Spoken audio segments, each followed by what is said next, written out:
Cara ngitung focal length. Jadi untuk setiap kamera tuh punya sensor size yang berbeda-beda. Kalau full frame itu 1x, jadi itu sebagai acuan untuk perhitungannya. Dan untuk crop factornya APS-C itu ada yang 1,5x dan ada 1,6x tergantung kameranya. Dan Micro Four Thirds di 2x. Jadi untuk rumusnya itu dari crop sensor ke full frame, focal length kali crop factor. Sedangkan kalau misalnya kebalikannya dari full frame ke crop sensor itu focal length bagi crop factor. Dan kalau misalkan kalian pakai speed booster, focal length kali speed booster kali crop factor. Nah, kalau misalkan kalian pakai lensa 35 mm di APS-C, jadi 35 kali 1,5 adalah 52,5. Maksudnya kalau misalkan kalian pakai 35 mm di APS-C, itu field of view-nya sama kayak full frame ketika pakai 52,5 mm.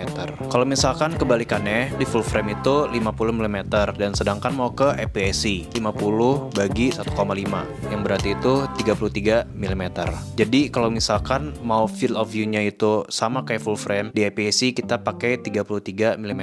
Nah, untuk speed booster itu kan untuk nambahin field of view gitu. Dan di sini tulisannya 0,71. Jadi 35 kali 0,71 kali 1,5. Yang hasilnya itu 37,275. Yang berarti menunjukkan kalau misalkan speed booster itu menambah field of view dari sensor kalian dan mendekati ke full frame. Di full frame 35, kalau misalkan kita pakai speed booster 37-an.